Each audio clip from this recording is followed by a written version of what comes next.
In this video I want to make an Angular code review, and after this refactor this junior's code to senior level. So here is the project that we have. This is a table with different issues. We're rendering here name, message and the status, and our issues can be either active or resolved. We can choose here specific items to select, and then on the top we can see selected 3.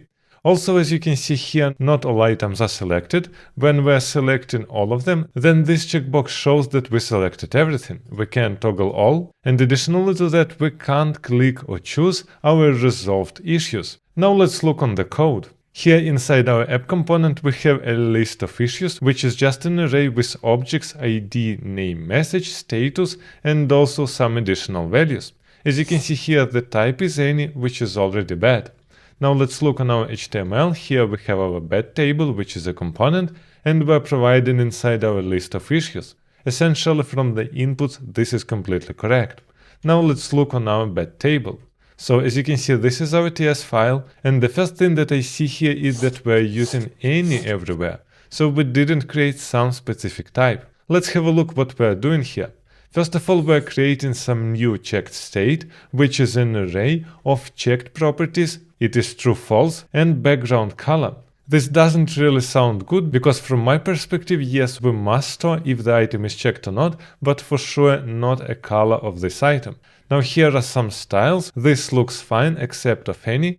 Here we have on click, again too much any, where we're calling handle change, and here lots of logic to update this checked state. Then here we're calculating total selected. This is this amount on the top. Again, we're using here map reduce, which is kind of fine, but we can do it better. And here we have this handle indeterminate checkbox. What I really don't like here, we're using document getElement by ID to get our element and work with it. And here we have some for each logic, again with counter and total, in order to compare them and set this indeterminate property on our checkbox as false or true. So realistically, when I see such code, this is kind of junior level code, and obviously we can improve it. And here we have handle select deselect all. I really don't like a name, again any here. And we're using push to update our checked and background color. As you can see, realistically we have here lots of logic, which is much more than we must have for such a small feature, because the more code we have, the more difficult it is to support it. Now let's have a look on HTML. So here we have our table. We're writing here type, ID, name, value checked. I'm not really sure that all of this is needed, and again we can just write strings, not types. Here we have our variables, and we render our list of issues. Again, this is not bad, but we can make it much cleaner. And additionally to that, as you can see, because our issue is any and we can't check the status, they used here $any, which is a helper for the HTML to provide an any data type. So what I did here, I created a new component good table, and I want to use it here now. It has exactly all this bad code which we want to refactor. As you can see here, it is the same bad code, but the name is good table. The main idea is it is much easier always to fully remove all code and just write it from scratch. But we don't want to do that because it is easier and we really want to refactor Angular code. So the first issue that I have, this issue is not typed, and we must create an interface for that, because we can't really work with entity if we don't know what fields we have inside.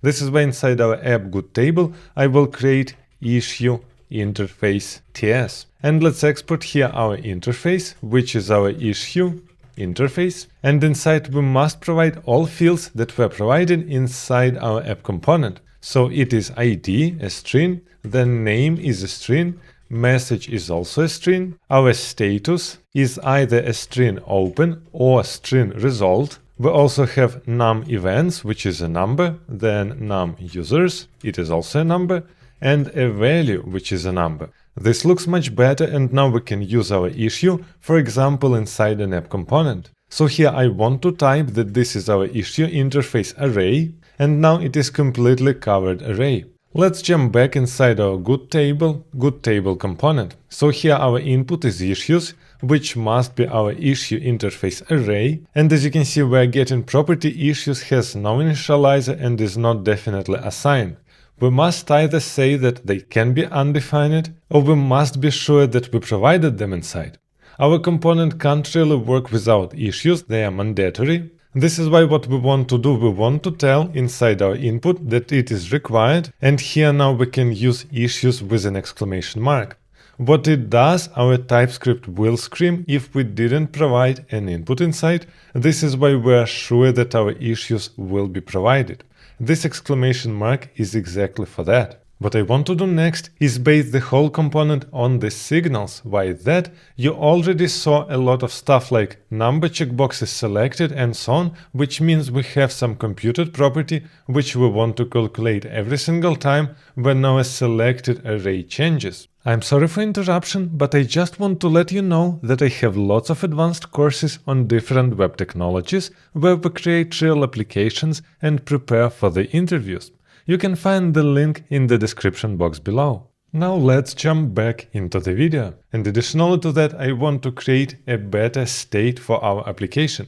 I don't really like this checked state, but essentially what I want to create is an object with IDs of our issues. So here you have ID 1, for example, and as a value we can have our view state. In our view state of issue, we have just isSelected property, and it can be either true or false. What this stuff allows us to do, this is our small database just for this component in order to easily access every single issue, and this is selected property without need to loop inside the array. This is why essentially what I want to create is an additional interface, and let's name it issue entries interface. So this is an object with our issue IDs. This is why the key here will be a string, this is our issue ID, and the value will be an object with isSelected boolean. So this is our structure. Now inside our component, let's create two things. First of all, we need a signal for our issues. This is why here is issues signal, and we can call here a signal and store by default inside an empty array, and we can say that this is issue interface array. And I know that you want to say, okay, we are providing issues inside the input, we don't need this signal. The main problem is you can't work with the input like with the signal, you can't create computed on them. This is why it makes a lot of sense to create from them a signal. And additionally, we need the signal for our object. This is why issue entries signal. And this is our signal of type issue entries interface.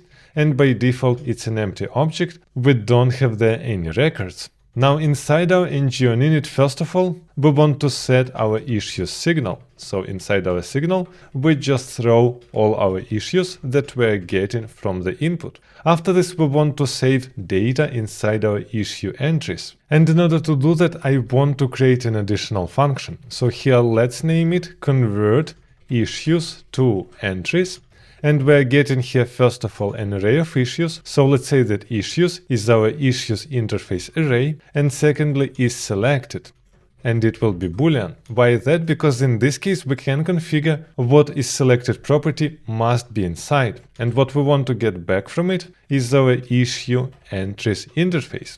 And first of all, what we need to do, we need to prepare our entries as an array of arrays, and then we can create an object from it. And the function that we want here is called object from entries, and we must provide inside an array of key pairs, which actually means it is an array of arrays, and we're writing here first of all our key, and secondly our value. It will be isSelected false. I'm hitting here enter, and as you can see, we got a nice object with key, which is an ID of our issue, and the value is an object with isSelected false.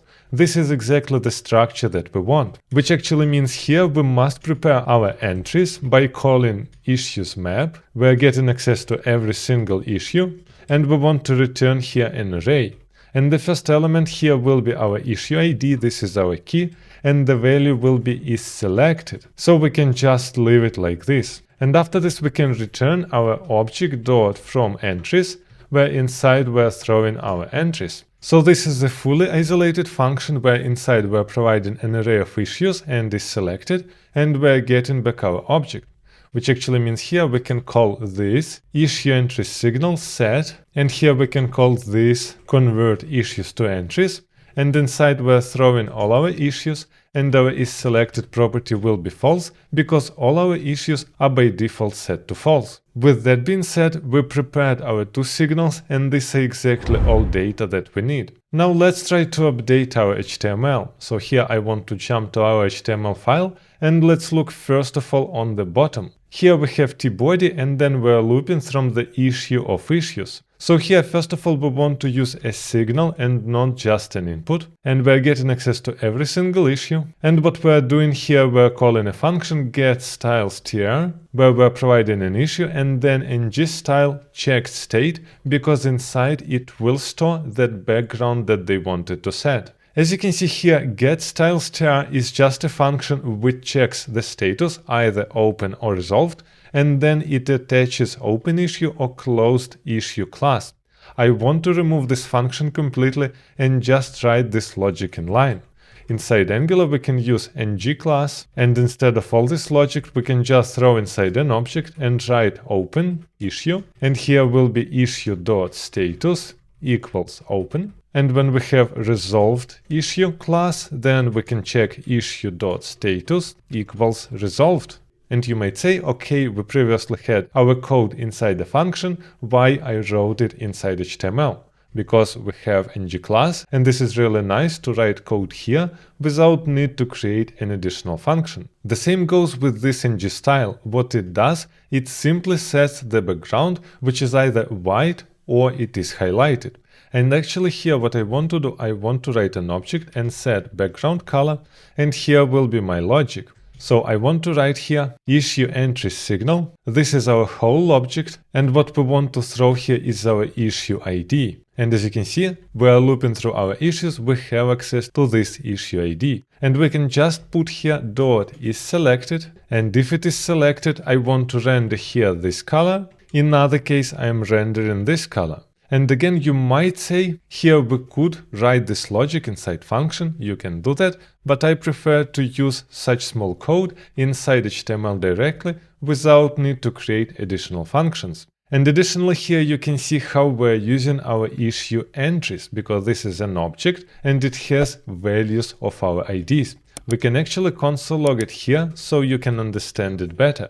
It will be this issue entry signal. Let's look in browser, I am reloading the page, and this is how it looks like. We have here IDs of our issues, and the value is object with this selected false, which actually means with this code here, we're just reading the value, and our value will be here on the right. So we're reading this stuff without any need to loop through our array to find this specific object. After this we have a td with the input and any, and as you can see we have two different inputs. One where status is equal open, and secondly when status does not equal open. And again inside we have lots of stuff like ID, name, value checked. Realistically we can simplify that a lot. First of all, I want to remove one input completely. We don't need ngIf, class checkbox is fine, type we can actually write without brackets, so it will be just a string. We don't need here an ID, we don't need a name, we don't need a value, but we need checked. And actually this checked is exactly what we're writing here. So we can use exactly the same code to get checked from the issue. And in this case we are marking here the checkbox as selected. After this we are rendering issue name, issue message, this is fine. And here we have two spans with open circle and resolved. And again we can write it a little bit differently. We can have just a single span, and instead of class we can write here ng class. And we can apply here different classes. So it is open circle when your issue.status equals open, and it is a resolved circle when issue status equals resolved. In this case we don't duplicate our span, but simply apply different class based on this condition.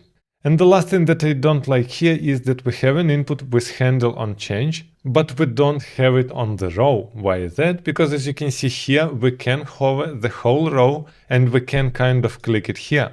But as you can see, nothing happens. Only when we're clicking on the checkbox, something happens. It doesn't make any sense. If we highlight the whole row must work. But as you can see here, our resolved issues are not clickable here, cursor is not allowed, but here obviously we remove disabled from our input and we can click on it now. The main problem is that we want to disable the whole row, And here we want to click on the whole row. And we can do it really easy because here on tr we have a class resolved issue. We can simply jump to our CSS, and inside resolved issue we can write pointer events none. In this case we won't have any events for the whole row. As you can see now, I can't really check something on our checkbox. I can't click on the whole row because there are no events and they don't need to block anything. And this is exactly the part of the problem that they solved with this handle on change and this on click function, because essentially they blocked click and they allowed it only when status is open. Doesn't make any sense. We can remove from the input change completely and just attach on our tr new click event. So let's make here a click which will select our row, and what we need here is obviously our issue ID to know which issue is selected. So as you can see here, the whole code inside tbody now looks really nice, and we don't use this index at all because we're using issue ID, which is much safer, so we can remove index also. Now we must implement this function select row, but let's first check what happened when we clicked on our row previously. This is this handle change function, and actually on click is not needed anymore, we can remove it. And here first of all they updated the whole checked state in order to change checked property. This is actually correct, but as you can see here they also updated a background, we don't need to do that. But additionally after that they have total selected, we for sure want to use computed here, num checkbox selected, same thing, and here is handle indetermination.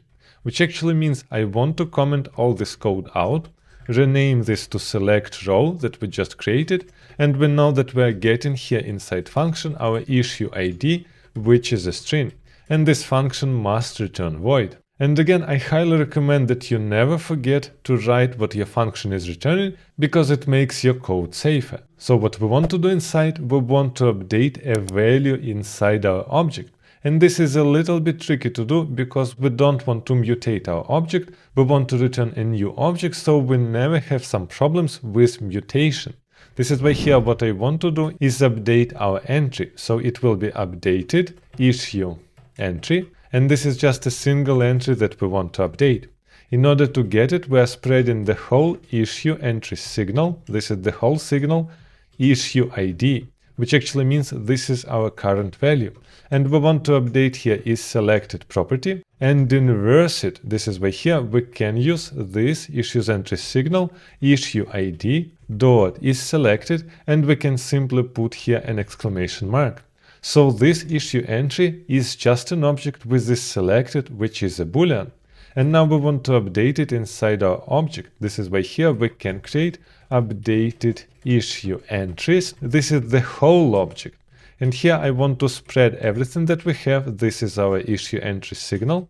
And we want to override just a single key. This is our issue ID, where it is updated issue entry, which essentially means this will return for us our whole new entry, and we must just update our signal. So this issue entry signal set, and we're updating it with the whole new entries list. After this, what I want to do, I want to console log the whole signal so you can see how it works. So here is our signal, let's reload the page, and now I'm selecting one element, and this is what we are getting. As you can see, our state was changed, and just a single item is selected true, all other stuff is selected false.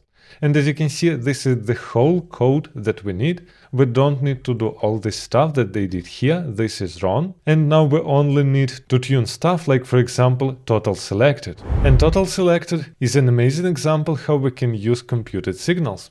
This is why here on the top, after our signal, we can create total selected signal, which is a computed signal. This is why computed. And we're providing inside a function which must get how many items we have selected. This is why we must use object values to get all our values from the entries. It will be this issue entry signal with round brackets. And here we want to apply our filter and get issue data of every single element. And now we can read issue data is selected, which actually means this stuff will return for us an array of only selected items. This is not what we want. This is why we must write here length. Now we have a nice total selected signal, which is a signal of a number, and it always stores inside the total selected items of our elements. This is where we can jump back inside our HTML, and here on the top you can see we have numChecked class, and here ngIf with selected and none. We can easily use, instead of none checkbox selected, our signal, which will be total selected signal. And here we can then check, okay, if our total selected signal is bigger than 0, then we're rendering this part. And if our total selected signal equals 0, then we're rendering here none.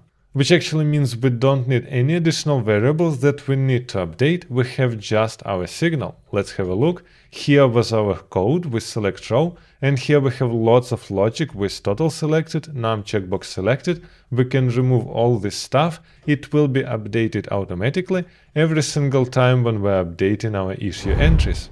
Now let's fix our header, so I want to jump inside our HTML, let's look on what we have here. We have an input which is essentially select, deselect all. So class here is fine, again type we can write easier, this is just a string, we don't need an ID, we don't need name, value, here is checked, and essentially checked means that all our items are selected.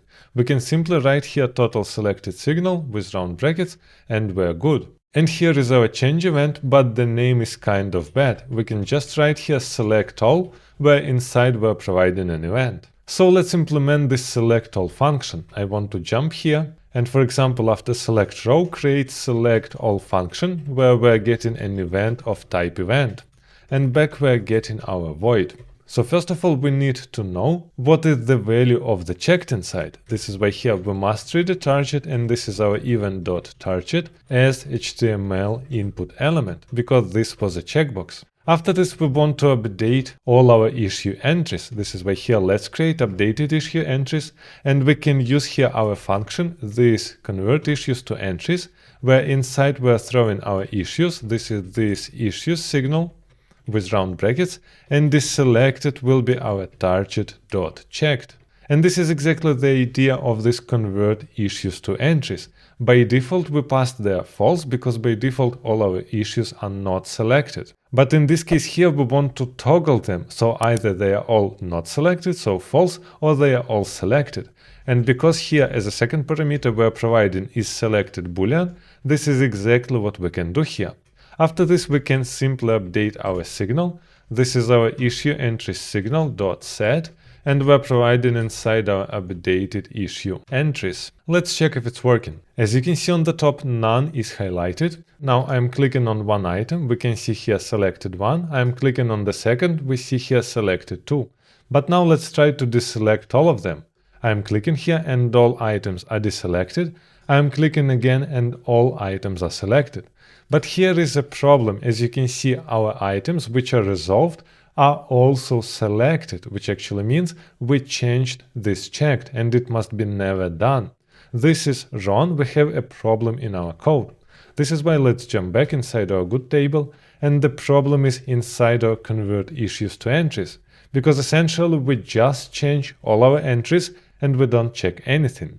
So what I want to write instead, in this selected, I want to check if our issue.status equals open, then we want to apply is selected that we passed inside. In another case, I want to apply false, which actually means doesn't really matter how we're calling this convert issues, our resolved issues will always have false. Let's check again. I'm reloading the page, I'm toggling here, and as you can see, all our items which are resolved are not selected, and this is correct. Only our items which we can select are selected, we're deselecting them and they are changed. Which actually means our select all functionality also works. The only problem that we have is this handle indeterminate checkbox. And essentially here they read a DOM element and then they have a logic to set indeterminate true or false. And actually we can nicely solve it also with the signal. This is why here I want to create a new computed signal, and let's name it indeterminate signal. And it will be a computed signal. And first of all, I want to know how many opened issues we have. This is why here let's calculate total opened issues, and we have them inside all our issues signal dot filter. We're getting access to every single issue, and we can check the status of our issue, it must be open. So now our total opened issues is how many opened issues we have. And now we can compare that this total selected signal, again, this is the amount that we selected, is smaller than total opened issues, and this total selected signal is bigger than 0. As you can see here, we're getting an error that operator cannot be applied to type numbers and issue interface because here we must write length. Obviously, total opened issue is not an array, it must be a number. Now here what we're comparing that the amount of issue that we selected is smaller than our total amount, and here it must be bigger than 0, which actually means this property is Boolean and it will be true only higher than 0 but lower than total. Now here we can directly in HTML use this property. So we can write here an attribute indeterminate, and the value will be our signal, so indeterminate signal with round brackets. Let's check if it's working. I'm reloading the page, I'm selecting 1. As you can see here, it is indeterminate. Now here I'm selecting 2, it is also like this. I'm selecting all of them, and now it is checked. It is not indeterminate anymore, which actually means our logic is correct. We implemented all features, now let's clean everything. Our HTML looks really good. Let's jump to our TS file and clean all code. We don't need here select, deselect, num checkboxes, checked state. Here inside ng on init, we don't need this check state and we don't need console log. These are our functions, they are fine. We don't need this handle indeterminate state at all. And we don't need all this logic because we solved it with just a single computed property. So select, deselect is removed, all these calculations also. So the whole component is just 70 lines of code, and it is really clear how we can use that. And as you can see, signals are really helping us because computed properties are amazing. And also, if you're interested to learn how to implement lazy loading of images inside Angular to make your website super fast, make sure to check this video also.